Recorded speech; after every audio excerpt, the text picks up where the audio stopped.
Хамтдаа бүгдээрээ чимээгүй цагаа эхлүүлцгээе. За өнөөдрийн чимээгүй цагийн сэдэв намайг даг. За залбираад эхлэе.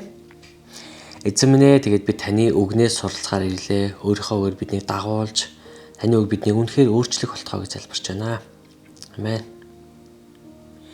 Библиэлд Есүс намайг даг гэсэн энгийн өгүүлбэрээр олон хүмүүсээс түүнийг дагахыг хүссэн байдаг.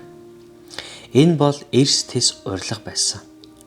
Есүсийг дагах гэдэг нь бүх зүйлээ ардаа орхиж, үл мэдэгдэх зүйлийг сонгон авахын тулд тэдгээрийг бүгдийг нь ардаа орхих гэсэн утгыг илэрхийлсэн. Матай 9-р бүлэгт Есүс Матай гэдэг татвар хураагчтай уулздаг. Татвар хураагч болохынхоо хувьд Матайн амьдрал тэр чигээрээ мөнгөтэй л холбоотой байв. Гисэн хэдий ч Есүс Матайг дуудахад Матай бүх юмаа зарж Есүсийг дагсан. Матайн итгэлийн үр дүнд тэрээр Есүсийн хамгийн дотн нөхдийн нэг болжээ. Матай өдөр бүр Есүстэй хамт алхаж гайхамшгууд хийгдхийг болоод олон хүний амьдрал өөрчлөгдөхийг нүдээр үзсэн. Матай 19-р бүлэгт нэгэн баян хүн мөнх амийг ирэлхийлэн Есүс рүү ирдэг. Есүс, чи төгс байхыг хүсэж байвал явж хөрөнгөө зарж ядуусдаг. Тэгвэл чи тэнгэрт эрдэнэстэй болно. Тэгээд ирж намайг даг гэж хэлдэг. Есүс Матайд өгсөнтэй адил урилгыг баян эрд өгсөн боловч залуу энэ үгийг сонсоод гонигтайгаар холдоо явсан. Учир нь тэрээр Бурхны өөрт нь бэлдсэн амьдралын төлөө өөрийнхөө амьдралыг солих хүсэлгүй байваа. Есүс шав нартаа өгсөнтэй адил тэрхүү эрс тэс урилга мөн бидэнд ч бас өгч байдаг.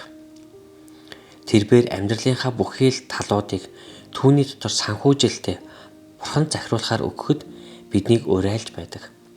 Та түүнийг дагахад хангалттай байдлаар түүнд итгэдэггүй.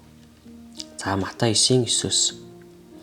Есүс тэндээс гарч явангаа татварын газар суух Матай гэгч хүнийг харав. Тэр түүнд намайг даг гэсэн тэр босож түүнийг даглаа.